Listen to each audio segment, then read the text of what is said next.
Belladonna, nux vomica, arsenic, Elba, और उन्होंने पूरा डिब्बा बना के रखा हुआ है। तो उन्होंने अपने ऊपर यूज किया है और वो सेम आगे भी रेकमेंड कर देते हैं फैमिली में, ये पी लो इससे ठीक हो जाएगा। सर ये प्रैक्टिस कितनी सही है? एक बार किसी कंट्री से कुछ डेलीगेट्स आए इंडिया घूमने, तो उनसे पूछा गया कि इंडिया में ऐसी क्या खास बात देखी जो बाकी कंट्रीज में नहीं है।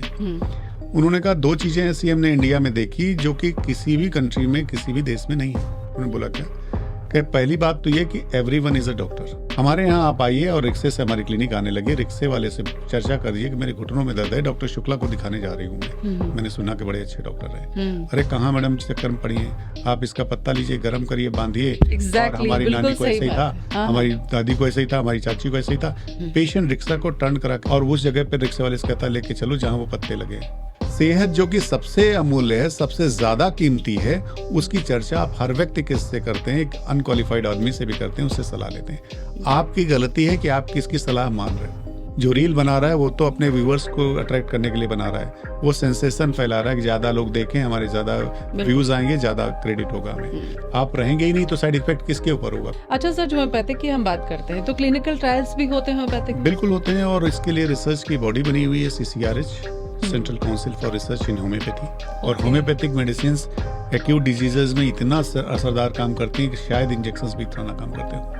अगर आप, ये बात पहली बार पता चल रही है। कई बार क्या होता है, लोग कहते हैं साहब PGI भी गए हम, वो बचा नहीं पाए। आप PGI गए ही तभी जब आप बचने वाले नहीं थे। उन्होंने बोला कि पानी है और उसमें अल्कोहल भर के दे दिया जाता है। तो मुझे तो बड़ा ताज्जुब होता है कि गवर्नमेंट ने अरबों रुपए खर्चे कर रखे हैं, आयुष मंत्रालय बना हुआ है, सिर्फ भारत ही नहीं पूरे विश्व में ये काम चल रहा है कि हम कैसे मरीजों को बिना किसी दुष्प्रभाव के स्वस्थ रख सकें। और उस पर ये बात खुलेआम रखना, खुलेआम कहना कि सरकार या तो आयुषपैथी को बंद कर दे या उन्हें बंद कर दे जो ऐसा कहते हैं।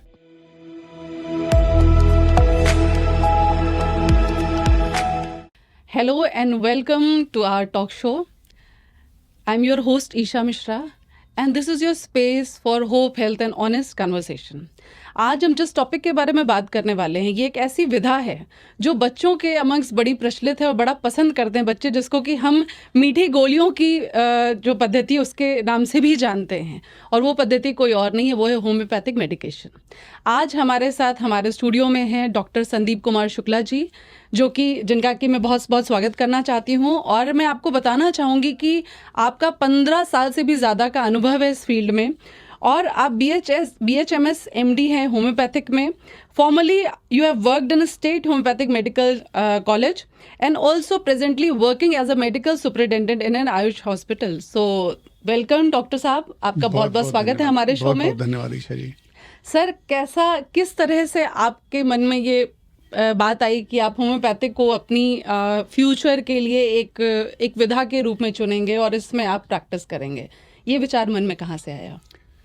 देखिए, कई बातें ऐसी होती हैं जो कि विचार करने से आप उसको नहीं पाते। कुछ चीज़ें एक्सीडेंटली मिल जाती हैं, अकस्मात मिल जाती है। मेरे घर में सारा मॉडर्न मेडिसिन जिसे एलोपैथिक कहते हैं वो उसका माहौल है, और मैंने भी कभी नहीं सोचा था कि मैं होम्योपैथी में जाऊंगा। इनफैक्ट मैंने कभी होम्योपैथिक दवाएं खाई भी नहीं थी। अच्छा। मैंने तब CPMT होता था, कंबाइंड प्री मेडिकल टेस्ट, उसमें मैंने एग्ज़ाम दिया फर्स्ट टाइम, और उसमें मेरा इसमें नाम आया। पहले मैंने सोचा छोड़ दूं, जब मैं गया एडमिशन ले लिया, और पहली बार मैंने होम्योपैथिक दवा मेडिकल कॉलेज में एडमिशन लेने के बाद खाई। तो मैं बिल्कुल भी नहीं जानता था कि होम्योपैथी बेसिकली है क्या, ये गोलियां होती, इसमें क्या होता है। तो ये आपका चॉइस बाय चांस हो गया? चॉइस बाय चांस है। और जब मैं वहाँ पहुँचा तो इसकी साइंस को जब मैं जानने लगा तो मुझे इससे इतना प्रेम हो गया कि मैं इससे जुदा नहीं हो पाया।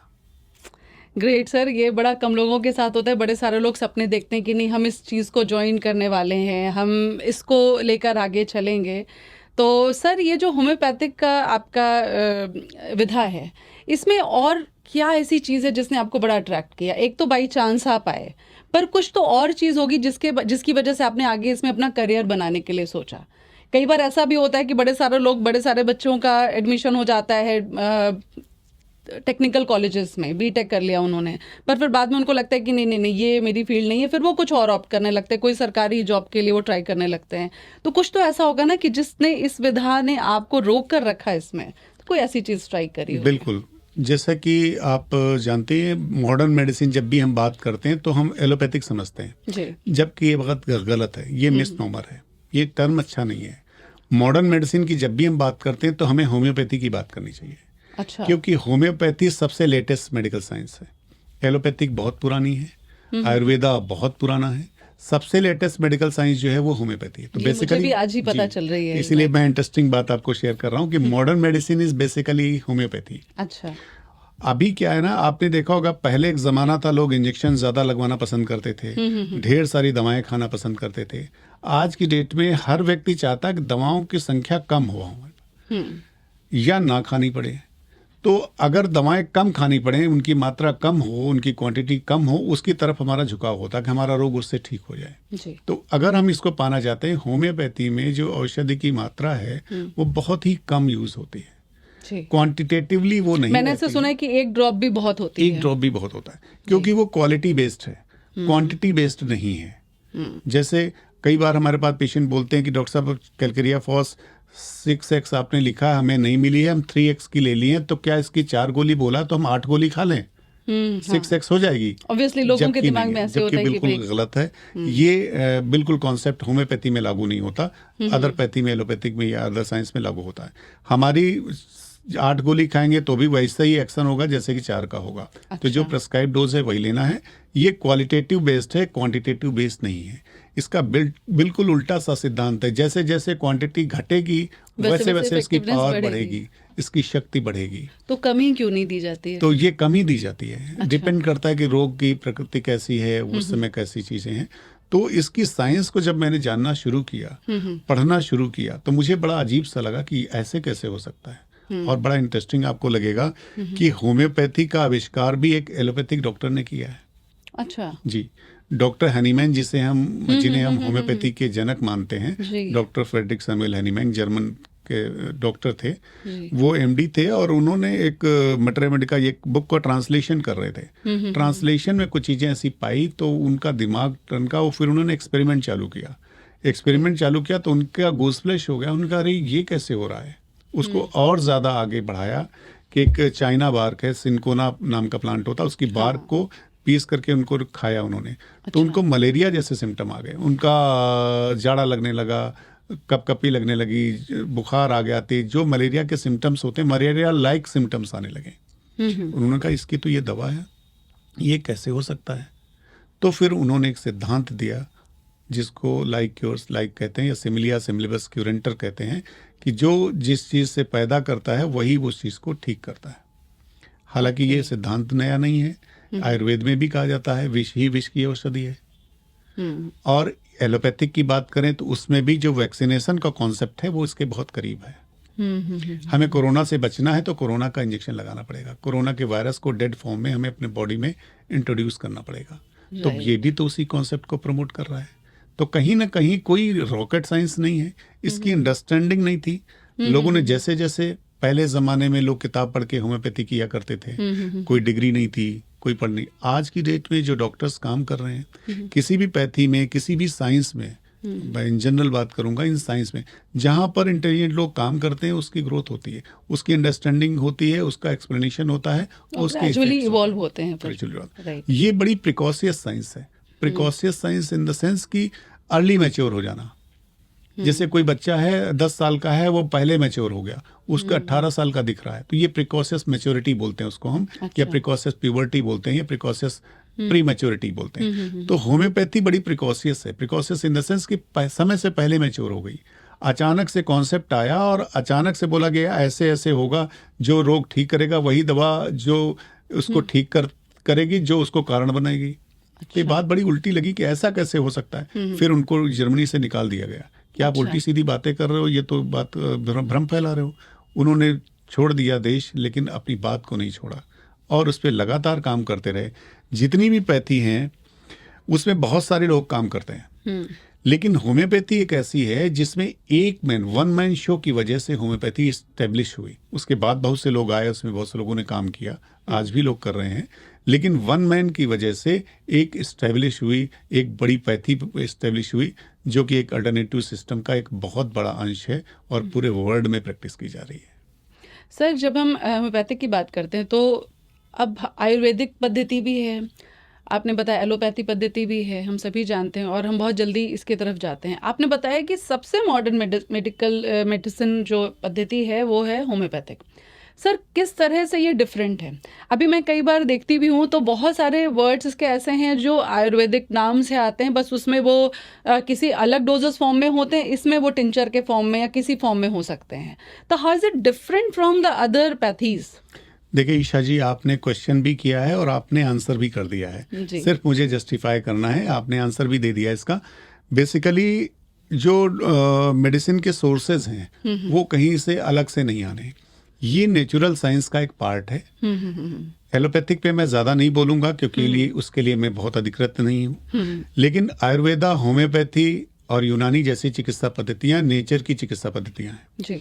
हम उन्हीं सब्सटेंस को मेडिसिनल पार्ट की तरह यूज़ करते हैं जो हमारे नेचर में पाए जाते हैं। हम किसी लेबोरेटरी सिंथेसाइज्ड केमिकल को अपनी मेडिसिन की तरह यूज़ नहीं करते जी। अमूमन। तो अगर हम बात करें कि एलोपैथिक की, तो एलोपैथिक की बात, जैसे फॉर एग्जांपल हम एक संतरा ले लें, संतरे का छिलका छिला, उसको सुखा लिया, पाउडर बना लिया, 1 चम्मच सुबह शाम ले रहे, ये आयुर्वेदिक हो गया। जी। इसके अंदर एक एल्कलॉइड पाया जाता है, उसको एक्सट्रैक्ट कर लिया और टैबलेट के फॉर्म में डिस्पेंस किया कि ये विटामिन सी के फॉर्म में है या कोई और मेडिसिन के फॉर्म में, ये एलोपैथिक हो गई। इसका एक छोटा सा पार्ट लिया और अल्कोहल में डिसॉल्व किया, उसको सकस किया, ट्राइटुरेट किया और बहुत क्वांटिटी में, उसकी क्वांटिटी बहुत छोटी थी लेकिन उसको घिस करके, ट्राइटुरेट करके, सकस करके, स्ट्रोक लगा के उसको शक्तिकृत किया कि संतरे के अंदर जो हीलिंग पावर है, जो उसकी एनर्जेटिक पावर है, उसको हमने डिसॉल्व किया अल्कोहल में, फिर अल्कोहल से फिर इसको डिस्पेंस किया। This is homeopathy. तो सारी चीज़ें के सोर्स सेम हैं, उनका फॉर्म अलग अलग है। हमारा फॉर्म डायनेमिक फॉर्म है, डायनेमिक फॉर्म मतलब इमटेरियल फॉर्म है या लेस मटेरियल फॉर्म है, और बाकी पैथीज में ज़्यादा मटेरियलिस्टिक पार्ट होता है। एग्जैक्टली अगर मैं नटशेल में बोलूं, अगर एक आम व्यक्ति को समझाना हो तो एक बहुत वाइड चीज़ को बिल्कुल कॉन्सेंट्रेट करके हमने अल्कोहल के साथ डिसॉल्व किया and that is a homeopathic medicine, बिल्कुल जो की इंग्रेडिएंट है। बिल्कुल, जैसे हमने कहा कि जैसे संतरा है, हाँ। अब संतरे का बीज हम नहीं खाते, राइट। संतरे का छिलका नहीं खाते, जी। संतरे का ऊपर की कवरिंग नहीं खाते, उसका पल्प हम खाते हैं, उसका अल्टीमेटली जूस खाते हैं। तो सारी चीज़ों को डिस्कार्ड करके जो जूस है बेसिकली वही तो हमारे लिए यूजफुल है। वही यूजफुल लेकिन हम पूरा संतरा अगर खा रहे हैं, उसमें तो हमें छिलका सब भी कुछ है, मिल रहा है हमें। हमें बीज भी है, तो कोई चीज अगर हमें लाभ दे रही है तो कुछ हानि भी देगी। तो जो उसका क्यूरेटिव पार्ट है, कोई मेडिसिनल सब्सटेंस अगर जस्टिफाइड है तो उसका जो क्यूरेटिव पार्ट है, होम्योपैथी में सिर्फ उस क्यूरेटिव पार्ट को एनहेंस किया जाता है उसको फार्माकोलॉजी में, और उसके हिसाब से उसको मेडिकेशन के फॉर्म में यूज किया जाता है। सर जब हम लोग सिद्धांत की बात करते हैं, अभी थोड़ी देर पहले आपने बताया लाइक क्योर्स लाइक का सिद्धांत है होम्योपैथिक का, मेरा ये सवाल होता आपसे लेकिन आपने पहले ही बताया। सर इसको थोड़ा सा और एलैबोरेट करिए कि एग्जैक्टली ये लाइक क्योर्स लाइक का जो कॉन्सेप्ट है होम्योपैथिक का, ये कैसे काम करता है? जैसा कि मैंने अभी एग्जाम्पल दिया आपको कि वैक्सीनेशन है, जिसको आप आसानी से समझ सकते हैं कि हम कोई टीका लगाते हैं किसी बीमारी का, तो उसका जो वायरस है, उसका जो बैक्टीरिया है, वो डेड फॉर्म में या इनएक्टिव फॉर्म में उसको इनोकुलेट करते हैं कि बॉडी के अंदर वो जब जाएगा, तो जब भी बॉडी के अंदर कोई भी ऐसा एंटीजन हमारा जाता है तो बॉडी के अंदर उसकी डिफेंस मैकेनिज्म एक्टिव हो जाती है। हमारी पुलिस फोर्स जो है, जिसके जो हम एंटीबॉडीज बोलते हैं, एंटीबॉडीज बनना चालू हो जाती हैं। तो जब वो माइल्ड फॉर्म में हमारे अंदर गया है तो वो तो कुछ कर नहीं पाएगा, लेकिन सूचना पहुंच जाएगी। जैसे हल्का सा किसी ने एक गुमटी में आग लगा दी रोड के किनारे, छोटी सी आग है, उससे कुछ ज्यादा नहीं हो गया, लेकिन अलार्म बज गया, फायर ब्रिगेड भी आ गई, पुलिस को भी सूचना हो गई, हाई अलर्ट जारी हो गया पूरे सिटी में, पूरे एरिया में, कि कोई मिसहैपनिंग ना होने पाए। सिक्योरिटी सिस्टम अलर्ट हो गया, तो वो सिक्योरिटी सिस्टम अलर्ट रहता है। अब फ्यूचर में अगर वो कोई एक्टिव फॉर्म में हमारे अंदर आएगा कभी, तो उसके अगेंस्ट वो फाइट करेगी। ये तो वैक्सीनेशन का कॉन्सेप्ट है। लेकिन होम्योपैथी में भी ऐसा होता है, जैसे एक कॉमन एग्जांपल से आप समझ सकते हैं, जैसे बच्चा रोता है, सबके घर में बच्चे होते हैं और बच्चों को सभी ने चुप भी कराया होगा, तो मैं सभी के से कहूंगा कि वो चीज को आप एहसास करेंगे। जैसे छोटा बच्चा रो रहा है, भूखा नहीं है, सब बातें उसको, सबसे पहले बच्चा अगर रो रहा है तो सबसे पहले हम सोचते हैं भूखा है तो उसको फीड कराया, नहीं फीड करा फिर भी रो रहा है तो हम गोदी में लेके क्या करते हैं, बच्चा अगर रो रहा है तो उससे ज्यादा तेज में हम रोने लगते हैं, तो वो तो समझ जाता है यार ये तो हमसे ज्यादा रोने वाला है, वो अलार्मिंग ठीक। कंडीशन में तो चला वो जाता अलार्मिंग है। तो वो क्या करता है अपनी आवाज को धीरे धीरे शांत करके सो जाता है। होम्योपैथी बिल्कुल ऐसा ही काम करती है। अच्छा। अगर डायरिया है तो हम ऐसी मेडिसिन देते हैं जो कि मेडिसिन भी डायरिया ही क्रिएट करेगी। इसीलिए कई बार ऐसा होता है कि लोग कहते हैं होम्योपैथिक दवा पहले बढ़ाती है रोग को। हाँ, ये कॉन्सेप्ट ये तो मतलब concept इससे है, लोग बहुत डरते भी हैं हैं। कि होम्योपैथिक की तरफ जो एक हाँ। रुझान नहीं भी है लोगों का, मतलब मैं ये नहीं कह रही जी, रुझान जी। नहीं है, पर जो कम है उसमें ये कि जैसे कोई स्किन कंडीशन है बिल्कुल। तो वो बोलेंगे कि पहले हम लेने जाएंगे तो पहले वो बढ़ाएगा। अब वो ऑलरेडी पीड़ित है तो ये जो डर बना हुआ है लोगों के अंदर, इसका कैसे जी, जी, निवारण बिल्कुल, आप बिल्कुल। करते तो हैं? वो होम्योपैथिक दवा यही करती है कि जैसे किसी को डायरिया है हम ऐसी मेडिसिन देते हैं जिससे डायरिया बढ़ता है, या डायरिया मेडिसिन भी डायरिया क्रिएट करती है। अच्छा। लेकिन वो आर्टिफिशियली क्रिएट की गई है। मेडिसिन हमने दिया उसने भी डायरिया क्रिएट किया, तो जो नेचुरल डायरिया थी वो कम होने लगी, और जो आर्टिफिशियल डायरिया वो एग्जिस्ट की, और उसका एक स्पैन होता है वो धीरे धीरे रिग्रेस करके खत्म हो गई। तो बॉडी ने खुद ही उसको हील कर लिया। लेकिन वो इतना माइन्यूटली होता है। अभी बहुत सारी पोटेंसीज आ गई, एलएम पोटेंसी इंट्रोड्यूस हो गई होम्योपैथी में, जो कि बहुत कम से डॉक्टर्स भी यूज़ करते हैं और जानते भी नहीं है। जो एमडी डॉक्टर्स हैं वो ज़्यादा उसके लिए यूज टू हैं। तो वो उससे रोग बढ़ता नहीं है। अच्छा। और बढ़ने के साथ साथ बहुत सारी चीज़ें होती है, ज़रूरी नहीं होता कि हर बार रोग बढ़ेगा ही। उस पर फीलिंग्स डिपेंड करती हैं कि कितना रोग बढ़ा है, और ऐसा मिसकॉन्सेप्शन ही है कि हर बार रोग आपका बढ़ेगा तभी वो ठीक होगा। तो ऐसा कुछ नहीं है होम्योपैथी में। और कई बार जब हम प्रोटोकॉल की बात करते हैं कि जैसे जब ट्रीटमेंट का जो प्रोटोकॉल है, कोई भी पेशेंट आपके पास आया किसी भी बीमारी को लेकर आया, तो उसमें किस तरह का प्रोटोकॉल फॉलो करते हैं? देखिए, प्रोटोकॉल कोई फिक्स नहीं होता किसी भी पैथी में। होम्योपैथी भी एक मेडिकल साइंस है, सबसे पहले ये बात दिमाग में रखनी होती है। तो डिजीज का ट्रीटमेंट वैसे ही करते हैं। खासतौर से होम्योपैथी में ये बात ध्यान रखी जाती है कि हम रोग का ट्रीटमेंट तो कर ही रहे हैं, साथ में रोगी का ट्रीटमेंट भी कर रहे हैं जी। इसीलिए कहा जाता है हम रोग को ठीक करने के बजाय रोगी को ठीक करते हैं। अगर रोगी ठीक हो जाएगा तो रोग अपने आप ठीक हो जाएगा। अगर हम रोग को ठीक करेंगे तो एक रोग ठीक होगा दूसरा रोग आ जाएगा, जैसा कि बहुत सारी चीजों में होता है। तो इसमें उसको प्रोटोकॉल यही है कि सारे सिम्टम्स, भले ही आप जॉइंट पेन के साथ हमारे पास आई हैं, हम ये भी पूछते हैं आपको खाने में कैसा पसंद है। एक बार पेशेंट से हमने पूछा कि आपको खाने में क्या पसंद है, नमकीन की मीठा, तो बोला डॉक्टर साहब कुछ भी मंगा लीजिए। तो बेसिकली मैंने ये पूछा था, सिर्फ अपनी मेडिसिन सिलेक्शन के लिए पूछा था कि कुछ लोगों में जिनको नमक ज्यादा खाने की आदत है उनकी दूसरी दवाएं हैं जी। जो लोग ज्यादा मीठा खाते हैं उनकी दूसरी दवाएं। इसका किसी बीमारी से लेना देना बिल्कुल भी नहीं है। ये शरीर की प्रकृति और शरीर के टाइप पे डिपेंड करता है। और होम्योपैथी में एक कॉन्सेप्ट है इंडिविजुअलाइजेशन का कॉन्सेप्ट है। इंडिविजुअलाइजेशन का मतलब है कि दो व्यक्ति कभी भी एक जैसे नहीं हो सकते। बिल्कुल। और ये साइंस भी इसको वेरीफाई करती है। वही बात होम्योपैथी का मानती है कि आपके कॉन्स्टिपेशन में अगर नक्सभूमिका काम कर रही है तो जरूरी नहीं कि वो नक्सभूमिका मुझे भी काम करेगी। हमारे सिम्टम अलग हैं, हमारा जीनोटाइप अलग है, हमारा फिनोटाइप अलग है, हमारी लाइकिंग अलग है, हमारी डिसलाइकिंग अलग है। इन सभी लक्षणों को हम बारीकी से परखते हैं, जांच करते हैं, फिर निर्धारित करते हैं कि आपको कौन सी दवा दी जाए। Recently I came across a reel, अभी जो आपने नाम लिया इसी के रिलेटेड एक रील आई कि एक ऐसी दवा जिसको कि लेने से आपका वेट लॉस होता है, और वो दवा का नाम बहुत धीमे से बड़े हल्के नोट पे बताया गया, डिस्प्ले भी नहीं किया गया। एक ऐसी दवा जो आप लेते ही आपका वेट लॉस होने लग जाता है, आपका पेट बिल्कुल हल्का हो जाता है, ब्लोटिंग खत्म हो जाती है और पेट बिल्कुल क्लीन हो जाता है, कॉन्स्टिपेशन तुरंत खत्म हो जाता है। वो है नक्सभूमिका 200CH।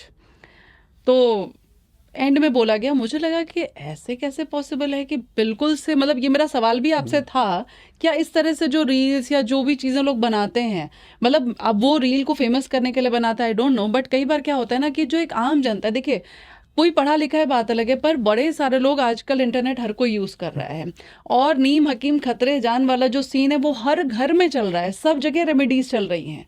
जो पुरखों से, पुराने समय से दादी नानी की रेमेडीज आ रही, देखिए वो तो ट्राइड एंड टेस्टेड हैं, पर आजकल के समय में हर किसी के घर में आपको 20-25 होम्योपैथिक दवाइयाँ मिल जाएंगी, सबके घरों में, क्योंकि होम्योपैथिक दवाइयाँ कभी खराब नहीं होती, इनकी कोई एक्सपायरी नहीं होती है, ऐसा मानना भी और शायद ऐसा है भी। अब हर घर में 25, 30, 50 तरह की शीशियाँ आपको रखी मिलेंगी, बेलाडोना, नक्सभूमिका, आर्सेनिक, एल्बा और ऐसे करके बहुत सारी। अब जो घर के कुछ लोग होते हैं जो थोड़ा अच्छा फील करना चाहते हैं कि हाँ मैं लोगों को रेकमेंड करूँ, वो उठा उठा के दवाइयाँ देते हैं। सर ये जो प्रैक्टिस है घर में इतनी सारी दवाइयाँ रखना, ठीक है, अभी का तो मैं नहीं बोलूँगी, मैंने 8-10 साल पहले बड़े सारे लोगों के घरों में देखा कि उन्होंने पूरा डिब्बा बना के रखा हुआ है और उनका कोई, दे आर नॉट प्रैक्टिशनर्स, उन्होंने अपने ऊपर यूज़ किया है और वो सेम आगे भी रेकमेंड कर देते हैं फैमिली में, ये पी लो इससे ठीक हो जाएगा, एंटी डिसेंट्रिका ले लो इससे ठीक हो जाएगा, जो भी दवा है, मुझे नाम एग्जैक्टली नहीं ध्यान है। सर ये प्रैक्टिस कितनी सही है और कितनी करनी चाहिए लोगों को? और हमारे दर्शकों को ये जरूर बताइए आप। देखिए, एक बात तो पहले पॉइंट पे आता हूँ मैं आपके क्वेश्चन का, जो रील की बात आपने कही। हाँ। तो रील को जब भी देखें तो उसकी स्पेलिंग REEL होती है, राइट। लेकिन उसको थोड़ा सा चेंज करके पढ़ें। जब भी उसको देखें तो सबसे पहले उसकी स्पेलिंग पे गौर करें, उसकी स्पेलिंग को थोड़ा संशोधित करके देखें तो आपके दिमाग में कभी कंफ्यूजन नहीं क्लियर हो। उसको रियल मान के करें, REAL माने उसको, कि क्या इस रील का रियलिटी से कोई ताल्लुक है।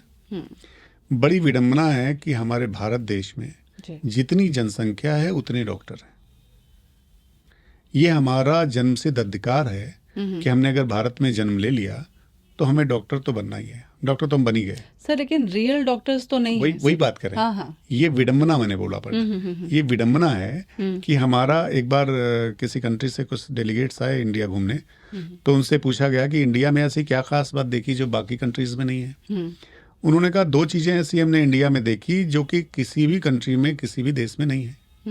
पेड़ पौधे हर जगह हैं, सड़क हर जगह है, गाड़ी हर जगह है, सब बातें। उन्होंने बोला क्या, कि पहली बात तो ये कि एवरीवन इज अ डॉक्टर, और किसी देश में ये बात नहीं है।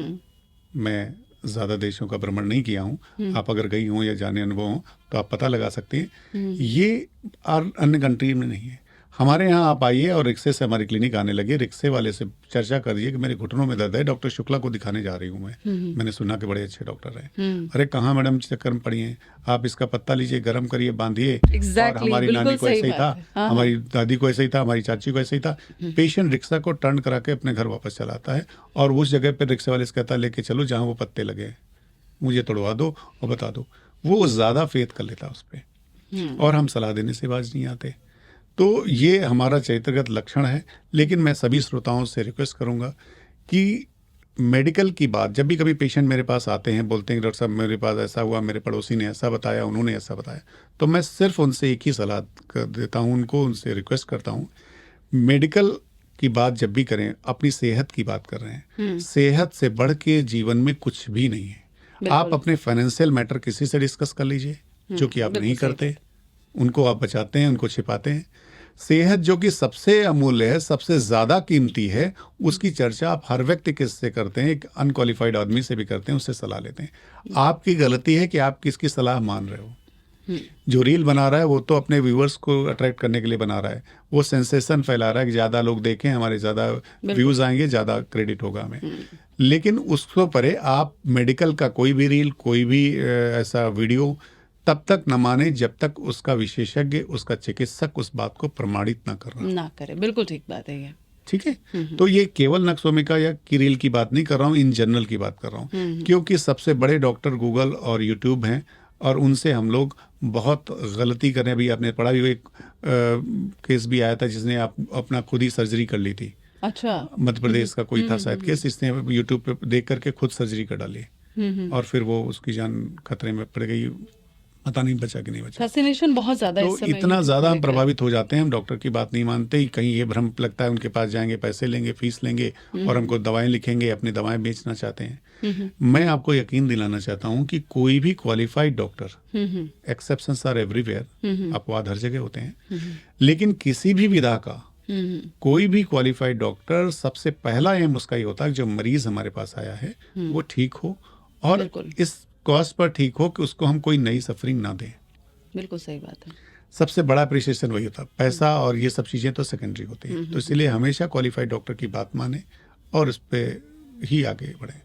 रही बात दूसरे पार्ट की कि घर में होम्योपैथिक दवाएं रखते हैं, तो ये सिर्फ होम्योपैथी के लिए नहीं है, एलोपैथी की दवाएं की भी रखते हैं और रखना भी चाहिए। मैं तो ये कहता हूँ। नहीं, जैसे एलोपैथी में तो ओटीसी मेडिकेशंस हैं कि भाई जैसे पैरासीटामोल है, दैट इज नोन। नहीं, जैसे अभी होम्योपैथिक में हम लोगों ने बात करी कि हर किसी का नेचर अलग है। नक्सोमिका जैसे आपके लिए काम करेगी, मेरे लिए प्रोबेबली नहीं करेगी। As a first aid of medicine, जैसे सपोज इट आपको लगता है हम एलोपैथिक दवाएं या फला दवाएं नहीं खाना चाहते, आपका पेट गड़बड़ हो गया, आपको बुखार आ गया, आपने बेलाडोना ले ली, Right. 1-2 खुराक 3 खुराक लेने में कोई परहेज नहीं है, कोई बुराई भी नहीं है। अच्छा। आपने ले लिया, उससे आपका ठीक हो गया, बहुत अच्छी बात है। नहीं ठीक हुआ तो आप मेडिकल स्टोर पे मत जाइए कि मेडिकल स्टोर वाले से पूछिए भैया हमने नक्सोमिका खाई थी तो कोई दूसरी और दवा दीजिए और कौन सी काम करती है इस पे। हाँ, ये तो भी वो है। तो कहेगा ये तो बहुत अच्छी मेडिसिन आई है, ये देखिए जर्मन लीजिए, ये आई ये लीजिए। उसको तो अपनी दवा बेचनी है। आपको चाहिए कि अगर आपको होम्योपैथिक इलाज कराना है आप डॉक्टर से मिलिए, बिल्कुल। उनके लक्षणों की परख करेंगे और बहुत कम दवाओं में आप बिल्कुल ठीक हो जाएंगे। अदरवाइज ढेर सारी मेडिसिन आप खरीदते रहेंगे। और आजकल एक ट्रेंड चला कि मेडिकल स्टोर पे जब आप दवा लेने जाते हैं खासतौर से होम्योपैथिक, एक बुकलेट आपको दे दी जाती है, उसमें डिजीज नाम से बहुत सारे कॉम्बिनेशंस बने हुए हैं। जी, एलोपैथिक जी, पेट जी, होता है, इस बीमारी के लिए ये नंबर, इस बीमारी के लिए ये नंबर। मरीज तो बड़ा खुश होता है, अरे यार ये तो बहुत बढ़िया है, डॉक्टर के पास चक्कर भी नहीं लगना, वो दवाएं खाने लगता है। और विश्व में पूरे ब्रह्मांड में कोई ऐसी चीज नहीं है जिसके सिर्फ पॉजिटिव इफेक्ट हो, नेगेटिव ना हो। बिल्कुल, अगर सही तरीके से नहीं ली जाए तो। नहीं, कोई सही से, चाहे वो व्यक्ति हो, चाहे कोई भी चीज हो, बिल्कुल। अगर उसकी पॉजिटिविटी है तो उसके नेगेटिव पार्ट भी है। अगर उसको हम मिसयूज करेंगे बिल्कुल। तो सिर्फ होम्योपैथी का ये कॉन्सेप्ट बना लेना कि होम्योपैथी नुकसान नहीं करती, चाहे जितनी खाते रहो, तो as a food supplement homeopathy use ना करें। लंबे समय तक किसी बीपी का इलाज लोग होम्योपैथी की मेडिकल स्टोर से करते देखा मैंने। इवन हार्ट डिजीज के पेशेंट्स मेडिकल स्टोर से दवा खरीद के खाते जी। हैं। उनका कहना है कि मैं श्रोताओं को एक बात स्पष्ट कर देना चाहता हूँ, होम्योपैथी का मतलब होम्योपैथिक दवाएं नहीं है, या एलोपैथिक का मतलब एलोपैथिक दवाएं नहीं है। होम्योपैथी एक साइंस है, एलोपैथी एक साइंस है, और साइंस में दवा एक पार्ट है।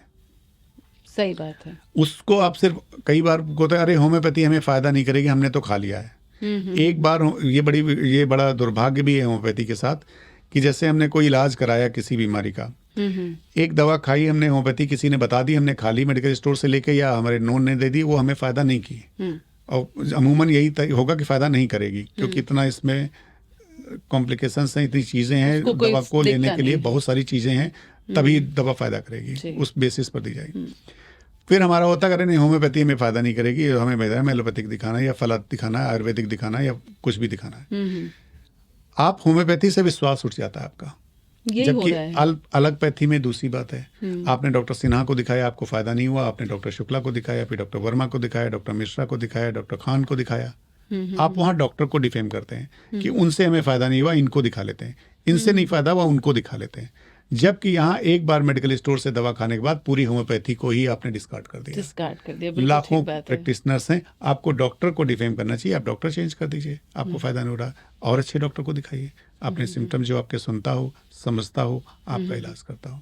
तो इतनी जल्दी आप इससे विश्वास उठ जाना, एक हमें लगता है कि लोगों में समझ नहीं होती, इसी वजह से ऐसा करते हैं। नहीं, तो ये बड़ी समझने लायक बात है कि कभी भी होम्योपैथिक मेडिकेशन या कोई सा भी मेडिकेशन, चाहे वो आयुर्वेदिक हो, चाहे वो एलोपैथी हो, एक्सेप्ट ओटीसी मेडिकेशन, अपने घर में रखिए, पर एक सही गाइडेंस के साथ ही अगर उसको लेंगे तो उसका रिजल्ट हमें हमेशा अच्छा मिलेगा, हम डिसहार्टन नहीं होंगे। और बच्चों को होम्योपैथिक गोलियां ज़्यादा पसंद आती क्योंकि मीठी गोलियां हैं, वो पसंद कर दे कि उनको आप पैरासीटामोल खिलाने से अच्छा गोलियां खिला दीजिए। तो बच्चों के लिए भी, बीमारियों के लिए भी ये बहुत अच्छा काम करती है।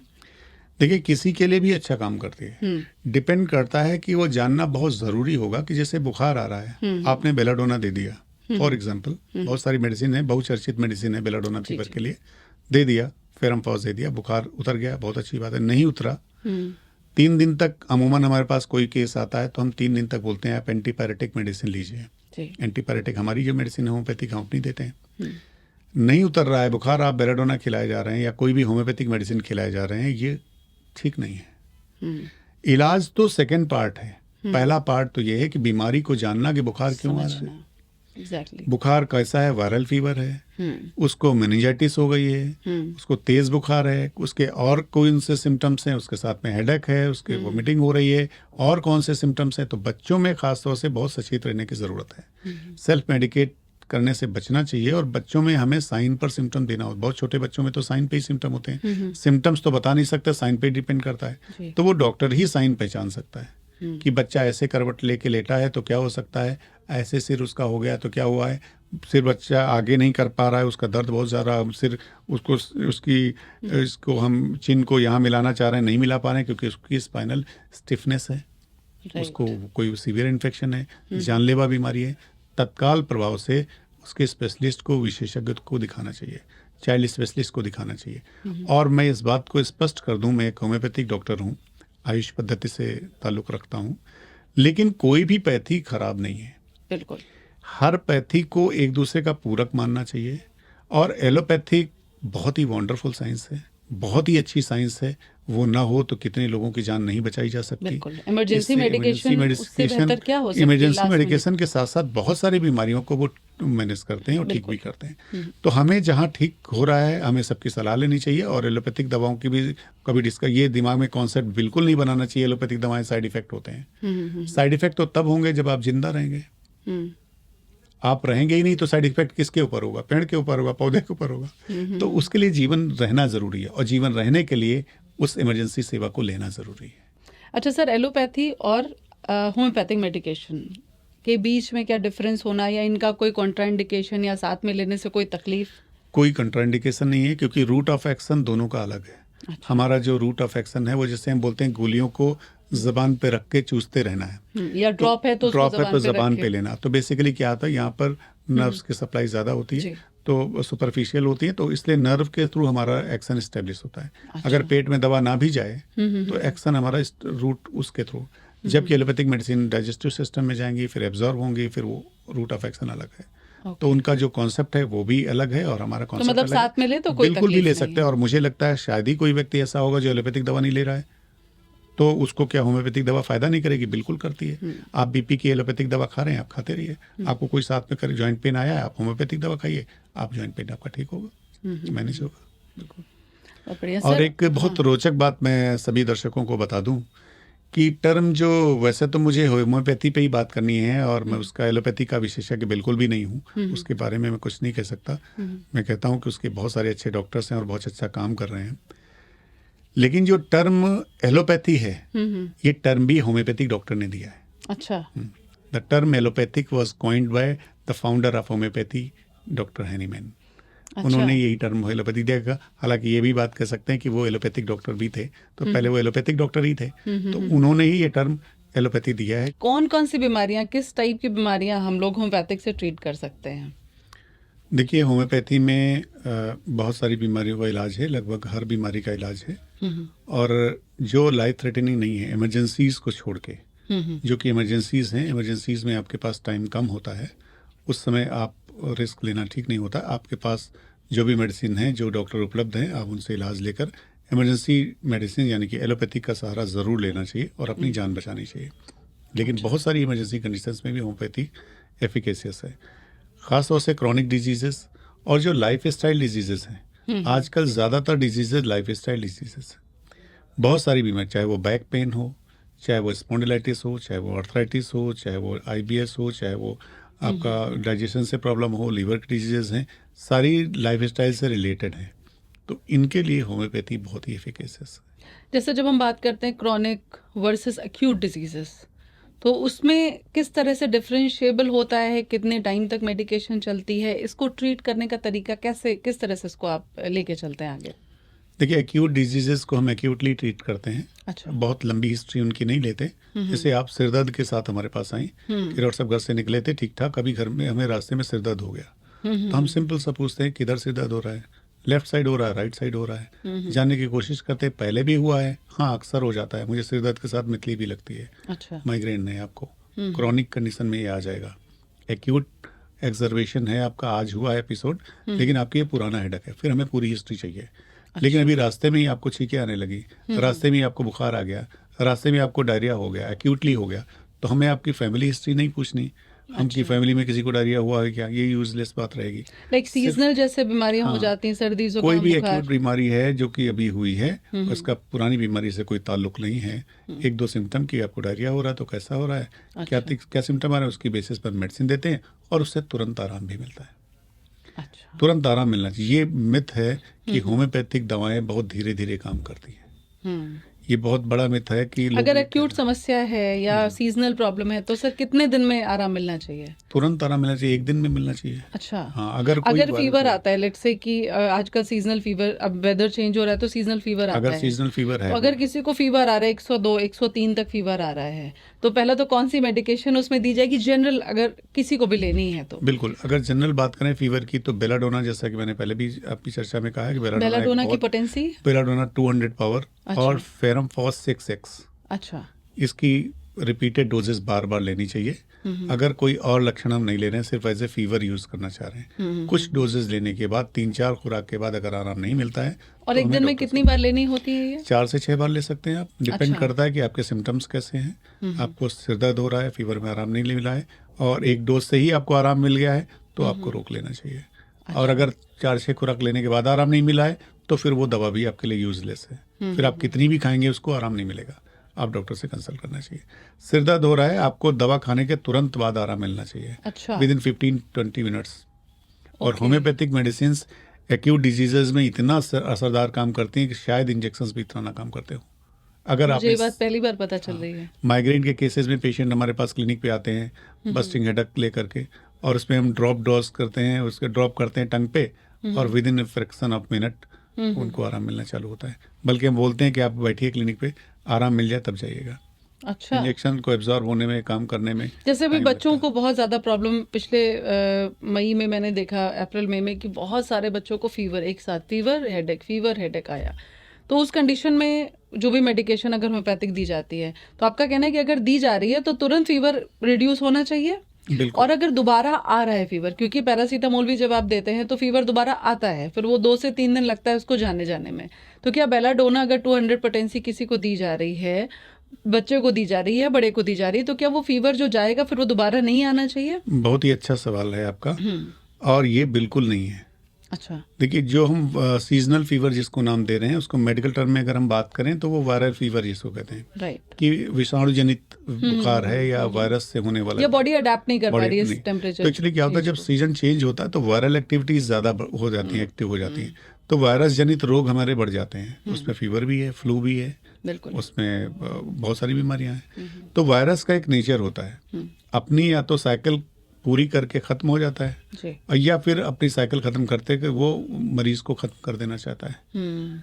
जैसे हेपेटाइटिस है, जानलेवा है, बहुत सारी बीमारियां हैं वायरस से होती हैं, HIV भी है, बहुत सारी। तो जो एक्यूट वायरसेस हैं, जो फ्लू फीवर के नाम से जानते हैं, सीजनल फीवर के नाम से जानते हैं, उनमें क्या होता है, अपना एक साइकिल होता है। इसीलिए हम कहा जाता है 3 दिन, अभी जुकाम हुआ है 3 दिन में ठीक हो जाएगा, आप कोई दवा मत लीजिए, क्योंकि वायरस का साइकिल 3 दिन का है।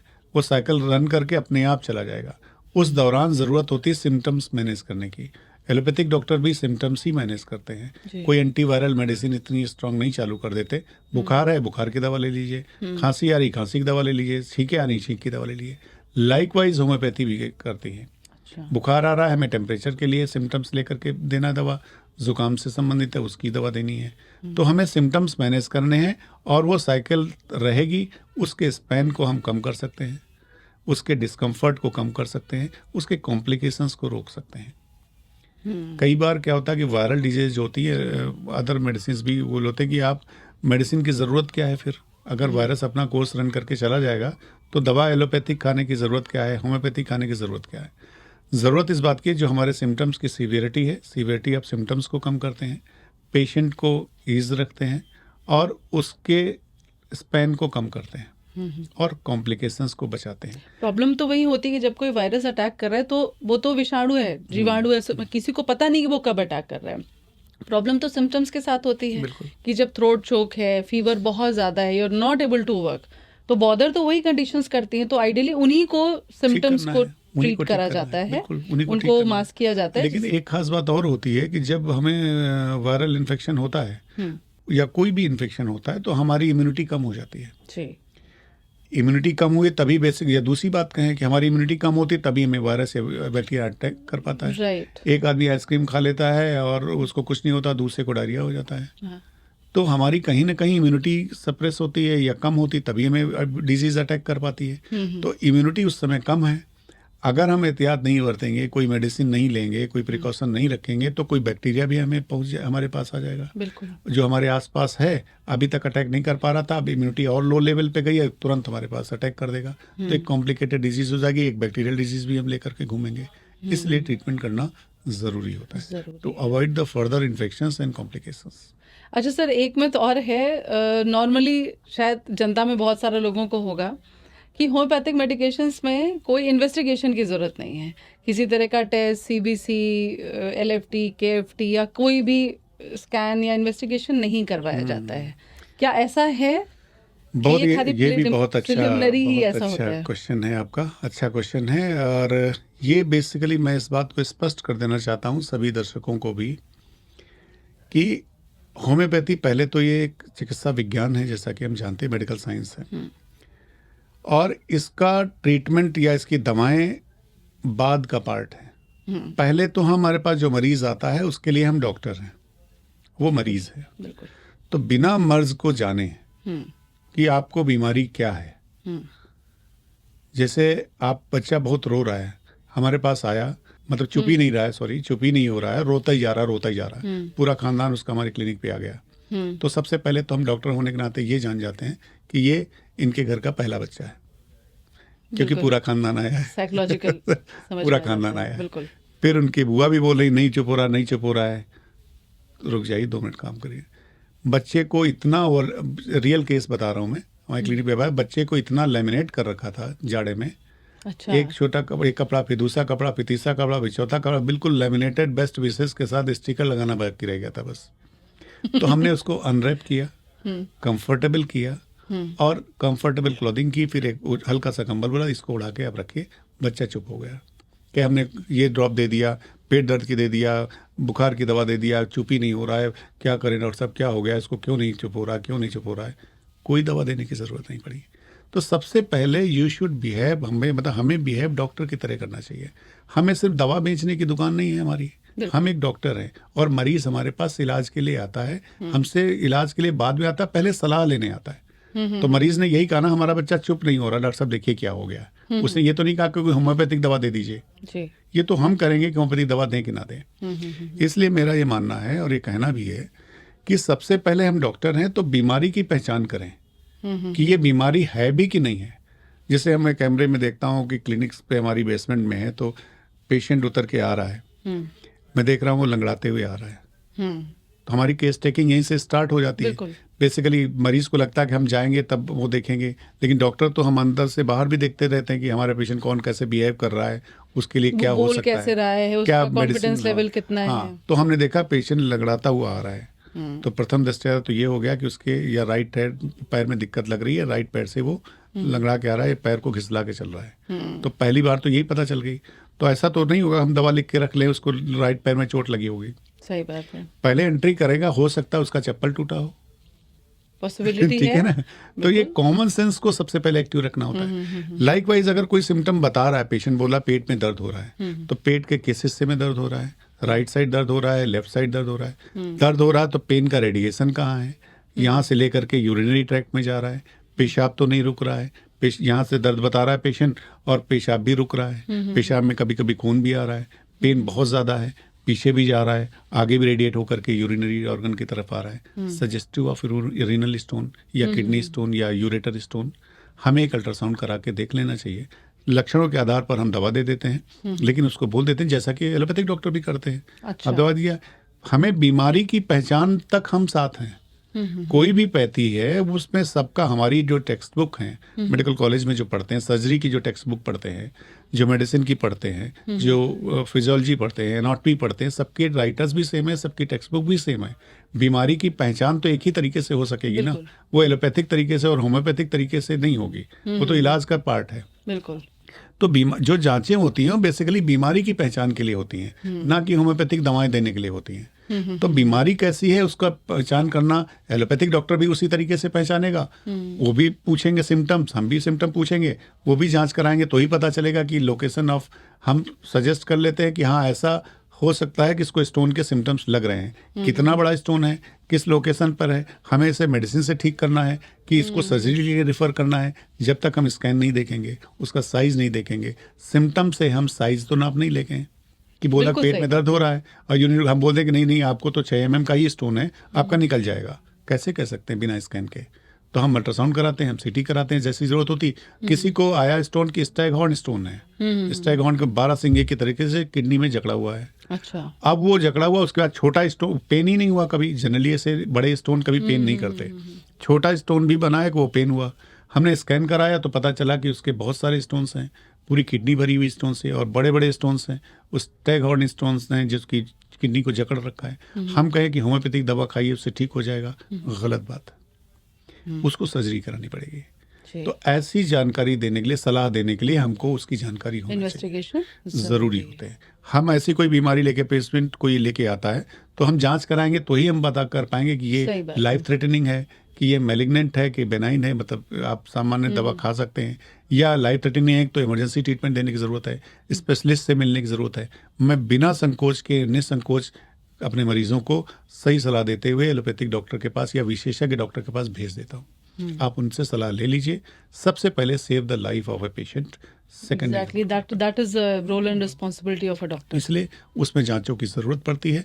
आपको बीमारी की समझ होनी चाहिए, बीमारी की समझ के लिए आप इन्वेस्टिगेट कराते हैं। हाँ, ये बात मैं दर्शकों को ज़रूर बताना चाहूँगा, आजकल बड़े हेल्थ पैकेजेस चल रहे हैं ऑनलाइन। हर आदमी सोचता है हम जांच करा लें, और वो बुक कर देता है और जांच करा लेता है। कुछ भी, वो कितनी सत्य है रिपोर्ट उनकी, तो सत्य ऐसा कई बार देखने में आया है कि किसी पैथोलॉजी से किसी ने टेस्ट कराया तो वो डायबिटिक निकला, अगली पैथोलॉजी से सेम डे या अगले दिन कराया तो नॉर्मल निकला। उनके लिए मुझे ये कहना है कि जो इन्वेस्टिगेशन रिपोर्ट्स हैं वो बहुत ऑथेंटिक हर को नहीं मान सकते, और जो मशीनें हैं जो परख करके बता रही वो मानव ने बनाई है, तो हर इंसान को मशीन पढ़ के बता देंगे ऐसा संभव नहीं है।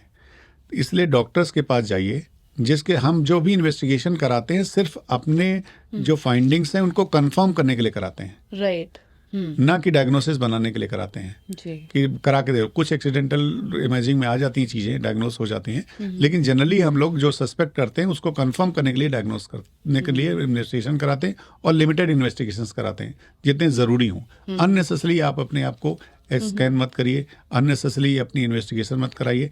कुछ इन्वेस्टिगेशंस को छोड़कर, जैसे कि ब्लड शुगर हुआ, साल में एक बार करा लेना चाहिए।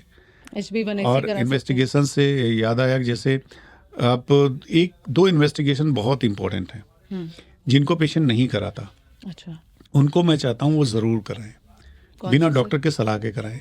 एक तो शुगर, अगर फैमिली हिस्ट्री में आपके है तो 40 साल के बाद तो ज़रूरी साल में एक बार कराइए, और साल में एक बार कराने पे आपका HbA1c 6 से अधिक आ रहा है, और फास्टिंग शुगर आपका 110 से ज़्यादा आ रहा है, PP 150 से ज़्यादा आ रहा है, तो आप 3-3 महीने पे उसको स्कैन करिए। छोटी सी जांच होती है, हर जगह ये होती है, ग्लूकोमीटर पे घर पे भी कर सकते हैं। बिल्कुल, उसको मॉनिटर करना है। और पहली बार शुगर ज़्यादा आने पे तुरंत मेडिसिन नहीं चालू कर देना है, कोई भी मेडिसिन। आप अपनी ये लाइफस्टाइल डिसऑर्डर है, बिल्कुल, आप अपनी लाइफस्टाइल को चेंज करिए, अपना खान पान सही रखिए। उसके बाद भी अगर कम नहीं होता है, पैदल चलिए, 5 किलोमीटर कम से कम पैदल ब्रिस्क वॉक करिए, तेज चलिए। अगर उसके बाद भी कम नहीं होता तब आप मेडिसिन के लिए डॉक्टर से सलाह लेकर तब मेडिसिन लें, मॉनिटर करिए। दूसरी चीज़ एक बहुत ज़रूरी है, जो कि सबसे ज़्यादा नेग्लेक्ट करते हैं लोग, जिसमें कोई खर्चा नहीं होता उस जांच में, वो है ब्लड प्रेशर। ब्लड प्रेशर, बिल्कुल। ब्लड प्रेशर हम जांच नहीं कराते, हम अपने मानक हमने तय कर रखे हैं। हमें नींद डॉक्टर साहब बहुत बढ़िया आती है, हम तो एकदम हंसमुख रखते हैं, मस्त रहते हैं डॉक्टर साहब, हमें तो कोई दिक्कत ही नहीं, हमें बीपी नहीं होगा। हम कई बार मरीजों को बोलते भी बीपी चेक, अरे डॉक्टर साहब हमारे बीपी थोड़ी होगा, हम तो बहुत मस्त हैं, बढ़िया खुश रहते हैं, नींद आती है, हमको गुस्सा आता नहीं है।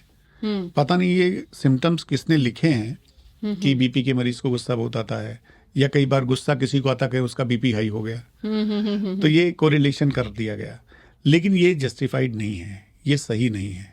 बीपी आपका बढ़ा है तो उसके 2 पैरामीटर हैं, या तो आप नापेंगे तो पता चलेगा, या कोई इमरजेंसी हो जाएगी तो पता चलेगा, या तो आप आईसीयू में पहुंचेंगे तो पता चलेगा कि बीपी ज्यादा था आपका, और या कहते हैं जिसको पैरालिसिस होती है, जो पैरालिटिक अटैक होते हैं, जैसा कि उनको लकवा मार गया, अचानक वो पेशाब करने किसी को मैंने ये भी सुना है कि जब ब्लड प्रेशर हाई होता है तो थोड़ा सा अनकंफर्टेबल कंडीशन हो जाती है, पल्स रेट बढ़ जाता है कई बार। बिल्कुल, कुछ सिम्टम्स आते हैं, किसी में हल्का सा हेडेक होने लगेगा, अनईजी होगा, कुछ और चीजें, कुछ हाथों पैरों में झंझनाहट की आएगी, कुछ लोगों में आते हैं सिम्टम्स, लेकिन उनको पहचान कर पाना, उनको सीधे उससे कर पाना। लेकिन जो लोग ज्यादातर मैंने ये पाया, जिन लोगों को ये सिम्टम लेकर आते हैं वो हेल्थ कॉन्शियस ज्यादा होते हैं, लेकिन उनमें बीपी निकलता नहीं है। वो उनको लगता है डॉक्टर साहब लग रहा है हमारा बीपी हो गया, अब आप प्लीज चेक कर लीजिए, तो हम उनको चेक कर लेते हैं, और ये अच्छी बात भी मानते हैं कि उनको जब भी लगा तो उन्होंने चेक कर लिया। ओवर कॉन्शियस ना होइए, लेकिन बीपी अपना चेक करते रहिए। इवन किसी डॉक्टर के पास गए हैं आप अपने मरीज को दिखाने, तो अपना भी बीपी चेक करा लीजिए, उसका कोई पैसा नहीं लगना, मॉनिटर कर लीजिए अपना वेट, अपना बीपी, अपना शुगर। सर बड़े सारे लोग, जब आपने ओवर कॉन्शियसनेस की बात करी, मैंने देखा है वो अपने बिल्कुल सिरहाने पे ब्लड प्रेशर मशीन रखते हैं और दिन में 4, 5, 6 बार, मे बी शायद हर एक घंटे पे वो अपना ब्लड प्रेशर चेक कर रहे होते हैं। बिल्कुल। और कई बार मैंने ऐसे भी देखा है कि शायद वो इतने एंग्शियस हो जाते हैं कि कई बार ब्लड प्रेशर बढ़ जाता है विदाउट रीजन। बिल्कुल हो जाता है, उसको हम लोग बोलते हैं व्हाइट कोट हाइपरटेंशन। हमारे हाँ, क्लिनिक पे ये एक प्रॉब्लम और है कि जब डॉक्टर के पास जाइए, मेरी मदर, खुद की मदर के साथ ही प्रॉब्लम हुई कि घर पे उनका ब्लड प्रेशर एकदम नॉर्मल है, नॉर्मल रेंज में है। आप जैसे ही उनको डॉक्टर की क्लिनिक पे ले जाओ और वहां पे वो 3 बार, 4 बार, 10 बार भी नापा जाएगा तो 180 अबव आएगा। हो जाता है। तो वो व्हाइट कोट हाइपरटेंशन होता है कई बार, लेकिन पेशेंट को बैठाने के बाद आप चैम्बर के बाहर बैठा दीजिए, वहीं अटेंडेंट से बोलिए उसको ले लें। थोड़ी देर के बाद अगर रिपीटेड आता है तो एडवाइस करते हैं हम लोग कि अगर वो अलार्मिंग नहीं है, अभी बॉर्डर लाइन को क्रॉस किया है, 3 दिन की रीडिंग दिखाइए हमें, अपने घर पे चेक करिए, वहां भी बढ़ा मिलता है तो आपको ट्रीटमेंट की जरूरत है। बाकी एंजाइटी, अगर जो व्हाइट कोट हाइपरटेंशन होता है उसमें उसके नेचर में भी दिख जाता है एंसियसनेस, उसकी बातों से भी लग जाता है। अगर कोई बंदा बहुत रिलैक्स है और उसको वो भी बोलते हैं, बंदे जो रिलैक्स लोग हैं वो भी ये बोलते हैं, अरे और सब आपके पास आए इसलिए बढ़ गया होगा, बाकी हमारा बीपी नहीं बढ़ रहता है, जबकि बात सही नहीं है। तो इसका नाप लेना चाहिए। और जितने रीनल फेलियर्स हो रहे हैं, किडनी आजकल बहुत खराब हो रही लोगों की, उसका मूल कारण जो है वो हाइपरटेंशन है, शुगर है। तो जो लोग डायबिटिक हैं, जिनकी फैमिली हिस्ट्री में है, वो लोग को बहुत ज़रूरी है कॉन्शियस रहना, अपना खान पान सही रखना, अपना वजन नियंत्रित रखना और मॉनिटर रखना। अगर आपको पता चलेगा तो ही तो इलाज करेंगे। जितना अर्ली डायग्नोसिस, अर्ली ट्रीटमेंट, जितना जल्दी पता कर लेंगे। अच्छा, तो क्या होम्योपैथिक में ऐसा कोई ट्रीटमेंट है कि वो परमानेंट, क्योंकि अभी तक यही कहा गया है कि डायबिटीज एंड ब्लड प्रेशर की दवाएं ताउम्र इंसान खाता है? ऐसा जरूरी नहीं है। ऐसा जरूरी नहीं है। होम्योपैथिक में इसका ट्रीटमेंट है? ये मैं फिर बात वही कहूंगा कि ये पता करना हमें पड़ेगा कि बीपी हुआ क्यों है, शुगर हुआ क्यों है। जी। अगर उसका पेनक्रियाज ही में इंसुलिन नहीं बना रहा है तो फिर बड़ी मुश्किल है कि वो क्योर हो जाएगा बहुत जल्दी, या उसको कोई ऐसी सेकेंडरी हाइपरटेंशन है, किसी अदर डिजीज की वजह से उसको हाइपरटेंशन हुआ है, किसी डिजीज किसी और ऑर्गन में है और इसकी वजह से आपको हाइपरटेंशन हुआ है। तो प्रॉपर हिस्ट्री लेने के बाद, प्रॉपर इन्वेस्टिगेशन करने के बाद और स्टेज ऑफ डिजीज जानने के बाद, हमारे पास जब आया है मरीज तो किस स्टेज में आया है। कई बार क्या होता है, लोग कहते हैं साहब पीजीआई भी गए हम, वो बचा नहीं पाए। आप पीजीआई गए ही तभी जब आप बचने वाले नहीं थे। आप शुरू में जाते, आपको डॉक्टर को सलाह, आपका डॉक्टर सही दे देता, सही समय पे पहुंच जाते तो शायद बात बन जाती। तो डॉक्टर के पास हम सही समय पर पहुंचे। जितनी जल्दी, ऐसी कोई बीमारी नहीं है जिसका ट्रीटमेंट नहीं है। तो जितनी जल्दी आप डायग्नोस कर लेंगे उतना अच्छा ट्रीटमेंट हो जाएगा। जितनी लेट डायग्नोसिस होगी उतने ज़्यादा कॉम्प्लिकेशन होंगे, उतनी ज़्यादा मोर्टलिटी होगी। और इसका इलाज होम्योपैथिक में भी है? बिल्कुल है। डायबिटीज का भी है और हाइपरटेंशन का भी है। जो लोगों को 10-10, 20-20 साल पुरानी डायबिटीज है, हाइपरटेंशन की दवाएं रेगुलर ले रहे हैं, तो क्या वो स्विच कर सकते हैं? बिल्कुल, बहुत ही अच्छा क्वेश्चन किया। और इस क्वेश्चन से रोज हमारे पास ओपीडी में लोग आते हैं कि डॉक्टर साहब आपके इलाज से हमारी मदर का ये हुआ, ये ठीक हुआ, आर्थराइटिस ठीक हुई, रीनल स्टोन निकला, फला ठीक हुआ, मैं चाहता हूँ मैं भी अपना इलाज कराऊँ। तो मैं उनका लिखता हूँ ना, जी नाम बताइए, अपना उम्र बताइए क्या तकलीफ है। तकलीफ कोई नहीं डॉक्टर साहब, मेरा ठीक है, मैं तो डायबिटिक हूँ, 25 साल से मैं दवा खा रहा हूँ। तो हमने कहते हैं रिपोर्ट तो एकदम बढ़िया है। मैं सोचता हूँ एलोपैथिक दवाएं बड़ा नुकसान करती हैं, मैं होम्योपैथिक लेने लगूँ। तो मैं अपना कलम रख के फिर उनको लेक्चर पे आ जाता हूँ, ऐसा क्यों करना चाहते हैं। एलोपैथिक दवा कब से ले रहे हैं? 20 साल से ले रहे हैं। किस डॉक्टर को दिखा रहे हैं? फला डॉक्टर को दिखा रहे हैं, उनकी डिग्री देखी, वो शिक्षित डॉक्टर हैं। बीपी कंट्रोल है। तो मैं कहता हूँ कि आप अपने शरीर को प्रयोगशाला क्यों बना रहे हैं। एक गोली खाने से आपका बीपी नियंत्रित है, आपका शुगर नियंत्रित है, आप अपने सारे काम कर रहे हैं, आप एक्सपेरिमेंट क्यों करना चाहते हैं। मैं कहूँगा दिन में 3 बार दवा खाइए, नहीं खा पाएंगे, फिर साहब भूल गए, फिर शादी थी, फिर वहाँ चले गए, यहाँ चले गए, बहुत सारे कारण आपके पास होंगे। और ये बीपी और शुगर एक ऐसी बीमारी है जिनके लिए डॉक्टर वरीड रहता है, पेशेंट वरीड नहीं रहता। पेशेंट को कोई तकलीफ नहीं होगी, वो दवा भूल जाएगा। सही बात है। और होता जब भी उसको, अब मैंने अभी बताया कि इसके कोई सिम्टम्स जनरली नहीं आते, तो वो लेटेंट फेज में बढ़ता रहेगा। वो फिर किसी या तो सेरेब्रोवैस्कुलर एक्सीडेंट होगा, कोई नस फट जाएगी, पैरालिसिस हो जाएगी, रीनल फेलियर हो जाएगा, फिर ये क्रेडिट जाएगा कि वो डॉक्टर, होम्योपैथिक डॉक्टर की वजह से रीनल फेलियर हो गया। तो आपको ज़रूरत इस बात की कि आपका ब्लड प्रेशर नियंत्रित रहे, होम्योपैथी से नियंत्रित रहे। आपने अभी दवा कोई शुरू नहीं की, पहली बार डायग्नोसिस हुआ कि आपको हाइपरटेंशन है, आप होम्योपैथिक डॉक्टर से मिलिए, अपने लक्षण बताइए और उसका इलाज चालू करिए। मॉनिटर भी करते रहिए।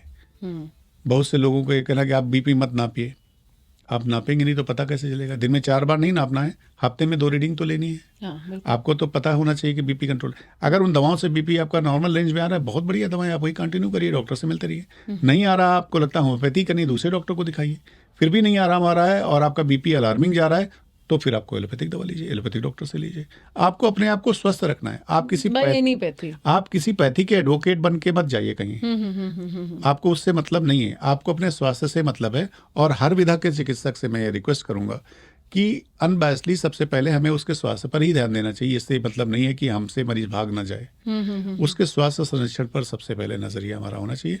हमको जरूरत है तो रिफर कर दें, हमसे नहीं ठीक हो रहा है हम दूसरे डॉक्टर पर रिफर कर दें। बिल्कुल सही बात है। अच्छा sir, there is a lot of scepticism around homeopathic, तो how do you respond to critics, जो क्रिटिक्स होते हैं, क्योंकि बहुत सारा इसके बारे में बातें चल रही होती है। अभी हम इसी के बारे में बात ही कर रहे थे, तो इसको आप कैसे रिस्पॉन्ड करते हैं? और इसी में मैं एक मेंशन करना चाहूँगी, अभी मैंने रिसेंटली एक रील देखी, आपने भी हो सकता है देखी हो, कि एक डॉक्टर साहब किसी तो पॉडकास्ट में आए थे और उन्होंने बोला, I will not name the channel and the doctor, मुझे शायद याद भी नहीं है, उन्होंने बोला कि जो भी पैथीज हैं, जो योगा है, yoga is nothing, merely just an exercise, और जो होम्योपैथिक है वो पानी है और उसमें अल्कोहल भर के दे दिया जाता है, या और भी आयुर्वेदिक के बारे में कुछ कुछ उन्होंने बातें करी। तो सर, ये जो ऑल ऑफ सडन इस तरह की चीज़ें निकल के आती हैं, इसको आप कैसे रिस्पॉन्ड करना चाहेंगे? देखो, इसको लिए तो मैं उनकी अज्ञानता मानूंगा। वो मैंने भी देखा उनका वीडियो। अच्छा। और वो एक एलोपैथिक डॉक्टर हैं और उन्होंने बाकायदा इंटरव्यू में ऐसी बातें बोली हैं जो कि मुझे बड़ा आश्चर्यचकित हो रहा था मैं, कि वो आप किसी विधा के डॉक्टर हैं, सपोज दैट एलोपैथी के डॉक्टर हैं, तो आप अपनी विधा के बारे में बात करिए, जिसकी पढ़ाई की है, जिसका नॉलेज आपके पास है, जिसकी स्पेलिंग भी नहीं पता है आपको। अभी मैं उनको यहीं पे अगर बोलूं कि आप होम्योपैथी की करेक्ट स्पेलिंग लिख दीजिए, he will perspire in the month of January and not able to write the spelling, correct spelling. तो उस पर कमेंट कर रहे हैं कि ये होम्योपैथी में पानी होता है या अल्कोहल होता है। तो मुझे तो बड़ा ताज्जुब होता है कि गवर्नमेंट ने अरबों रुपए खर्चे कर रखे हैं, आयुष मंत्रालय बना हुआ है, इतनी सारे मिनिस्ट्री बनी हुई है। हमारे उत्तर प्रदेश में आयुष मिनिस्टर हैं अलग से, हमारा होम्योपैथी का अलग से डायरेक्टरेट है, आयुर्वेद का डायरेक्टरेट है, आयुष गठन हुआ माननीय प्रधानमंत्री जी ने किया 2014 में। इतना बड़ा मंत्रालय बना है, इतने मेडिकल कॉलेजेस बने, इतना वर्ल्ड योगा डे मनाया जा रहा है, वर्ल्ड होम्योपैथी डे मनाया जा रहा है, वर्ल्ड आयुर्वेद डे मनाया जा रहा है, अल्टरनेटिव मेडिसिन को इतना ज़्यादा, आयुष मेडिसिन को, आयुष साइंस को इतना ज़्यादा बढ़ावा दिया जा रहा है, जिसमें अरबों रुपए खर्चा हो रहे हैं। सिर्फ भारत ही नहीं, पूरे विश्व में ये काम चल रहा है कि हम कैसे मरीजों को बिना किसी दुष्प्रभाव के स्वस्थ रख सकें। और उस पर ये बात खुलेआम रखना, खुलेआम कहना, तो मुझे एक बड़ा ताज्जुब भी होता है कि सरकार या तो आयुषपैथी को बंद कर दे, अगर ये खराब है या नहीं है जस्टिफाइड तो बंद कर दे, या तो पैथी बंद कर दे या उन्हें बंद कर दे जो ऐसा कहते हैं, दोनों में। सर, कई बार जनता इतनी भ्रमित होती है, आप जब आज के समय में, क्योंकि यही सारा ट्रेंडिंग रील्स एंड ऑल, यही सारा इतना कुछ चल रहा है कि हर एक बात, जब कोई बात कही जाती है, अगर किसी रेनाउंड पर्सन ने कोई चीज़ कही, थोड़े दिन बाद उसके ठीक एंटी में कोई एक पर्सन आएगा रैंडमली और वो कुछ बोल के चला जाएगा। अब जो जनता है, जो ना तो मेडिकल फ्रेटर्निटी से है, ना उसके पास कोई ऐसी डिग्री है, लेट्स से एक नॉर्मल ग्रेजुएट है या 12th पास है, और वो बड़ी आशा से अपनी किसी बीमारी के लिए या किसी चीज़ पे विश्वास करना चाहती है, तो अब इस तरह की जब भ्रांतियां फैलती हैं, चाहे वो आयुर्वेदा के लिए हो, चाहे होम्योपैथी के लिए हो, चाहे वो नेचुरोपैथी के लिए हो, चाहे वो एलोपैथी के लिए हो, हर विधा अपनी जगह कहीं ना कहीं बेसलेस नहीं है, बिल्कुल विद बेसिस है, और क्लिनिकल ट्रायल्स के साथ सब चीज़ें हो रही हैं। हाँ, हो सकता है कि कोई अनऑथेंटिक पर्सन या जो सही प्रैक्टिशनर ना हो, या जो प्रैक्टिशनर हो ही ना, कई बार ऐसा भी होता है, हम लोगों ने बात करी कि घर में लोग दवाइयाँ रख लेते हैं, रेकमेंड कर देते हैं, हो सकता है वो कुछ ऐसी बातें करे, समझ में आता है। बट अगर कोई ठीक ठाक व्यक्ति किसी चीज़ को क्रिटिसाइज करता है, तो जनता के लिए कई बार ये बड़ा टफ हो जाता है कि whom to follow and what to follow exactly. बिल्कुल। और इस कंडीशन में मैंने ये देखा है कि लोगों का इतना ज़्यादा डिस्ट्रस्ट होता है, और वो आधी से ज़्यादा बीमारियों को लेकर इसलिए भी हताश हो जाते हैं कि वेयर टू गो, बिल्कुल नहीं, उसमें बड़ी भ्रम की स्थिति होती है। वो कोई अगर आयुष साइंस में जाना चाह रहा है और उन्होंने वो वीडियो देख लिया, कहते वो तो बड़े रिनाउंड डॉक्टर हैं, इतने बड़े डॉक्टर हैं, उन्होंने बोला है। तो मैं बोला हूँ कि वो रिनाउंड डॉक्टर हैं अपनी पैथी के लिए, होम्योपैथी या आयुर्वेद या आयुष पे कमेंट करने के लिए तो वो झोला छाप हैं। किसी झोला छाप के कमेंट पर आप इतना ज़्यादा क्यों विश्वास कर रहे हैं? अगर मैं कहूँ कि एलोपैथिक साइंस बहुत बेकार है या उसके साइड इफेक्ट हो रहे हैं, तो ये झोला छाप बात है ना मेरे लिए। मुझे उसके स्पेलिंग के अलावा कुछ पता नहीं है। तो सबसे पहले आप उसकी डिग्री लीजिए, उस 5 साल पढ़ाई करिए, 5 साल प्रैक्टिस करिए, फिर एक किताब लिखिए कि Ayush is nothing but the placebo. I will appreciate, मैं आपके साथ भी छोड़ दूंगा। लेकिन उसका नॉलेज कुछ नहीं है, सिर्फ आपने अपने में कॉन्सेप्ट बना रखे हैं, उसकी वजह दे रहे हैं, तो ये झोला छाप वर्जन है, इसको कंडेम किया जाना चाहिए। मैं जैसे कभी भी नहीं बोलता कि कोई साइंस खराब है, क्योंकि मुझे उसका नॉलेज नहीं है। आप एक नाम सुन लिया और अपने कॉन्सेप्ट बना लिए और इतने बड़े बात बोल दिया कि कोई साइंस खराब है, तो ये तो बहुत ही झोला छाप वक्तव्य हैं आपके। और आप शिक्षित हो करके इस तरह के झोला छाप वक्तव्य देंगे तो मुझे आपकी डिग्री भी चेक करानी चाहिए कि आप वाकई शिक्षित डॉक्टर हैं कि नहीं हैं। सर बड़ा अच्छा लगा आपसे बात करके, बहुत सारी चीज़ों के बारे में हमने बात करी और मैं चाहूँगी दर्शकों को कि अगर उनको कोई क्वेरी होती है तो वो कमेंट सेक्शन में अपनी समस्याओं के जिस बारे में वो बात करना चाहते हैं उसको ज़रूर मेंशन करें। आने वाले आगे के कुछ पॉडकास्ट में हम उनके क्वेश्चंस को भी टेकअप करेंगे। चलते चलते सर एक बड़ा ही महत्वपूर्ण सवाल है होम्योपैथिक पद्धति के लिए कि अगले 10 साल में आप एज अ प्रोफेशनल इसको कहाँ देखते हैं, किस जगह देखते हैं, कहाँ तक पहुँचेगी ये? देखिए, होम्योपैथी लगातार बढ़ रही है और होम्योपैथी जैसा कि आपको पता ही है कि आयुष सिस्टम का एक पार्ट है जी। तो मैं इसमें इंटीग्रेटेड सिस्टम की तरह से काम कर रहा हूँ। आयुष की अन्य पद्धतियाँ हैं, जैसे आयुर्वेदा है, योगा है, सिद्धा है, यूनानी है, उनके साथ मिलकर के काम कर रहे हैं। तो आयुष की पद्धति जब इंटीग्रेटेड रूप में काम कर रही है, जैसा कि हॉस्पिटल्स बन रही, गवर्नमेंट के द्वारा भी इसको प्रमोट किया जा रहा है कि एक ही छत के नीचे आयुर्वेद, होम्योपैथी, यूनानी जैसी चिकित्सा मिले और एक ही मरीज में एक से अधिक अल्टरनेटिव मेडिसिन दी जाएं और उनको निरोगी किया जाए। तो इस आयुष सिस्टम को आने वाले 10 साल में फर्स्ट लाइन में मैं देखना चाहूँगा और वो आने वाला है। आएगा ही कि लोगों की फर्स्ट चॉइस होगा कि पहले हम आयुष पद्धति से अपना ट्रीटमेंट कराएंगे, उसके बाद ही हम कहीं जाने वाले हैं, ये आपातकालीन स्थिति को छोड़कर, जो कि आ ही गया है। Sir thank you so much, आप हमारे स्टूडियो आए और इतना अच्छा पॉडकास्ट, इतनी अच्छी बातें आपने हमारे साथ, हमारे दर्शकों के साथ शेयर करी। आशा करती हूँ कि लोग इससे बहुत ज़्यादा लाभान्वित होंगे और पुनः हम आगे ऐसा पॉडकास्ट ज़रूर करने की कोशिश करेंगे। और दर्शकों से अनुरोध है कि आपका कोई भी सवाल अगर इस पॉडकास्ट से रिलेटेड है, होम्योपैथिक चिकित्सा पद्धति से रिलेटेड है, तो आप कमेंट सेक्शन में अपने क्वेश्चंस को ज़रूर पोस्ट करिए।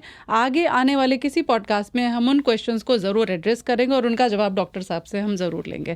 Thank you so much sir, thanks a lot for बहुत बहुत धन्यवाद आपकी पूरी टीम का, आपने हमें अवसर दिया यहाँ पर बात करने के लिए, और दर्शकों का भी बहुत बहुत आभार कि उन्होंने हमें सुना। और आशा करता हूँ कि इससे अपने जीवन में अपने स्वास्थ्य को संरक्षित करने में और उसे बचाए रखने में, स्वस्थ रहने में उससे कामयाब होंगे। बहुत बहुत शुक्रिया। Thank you.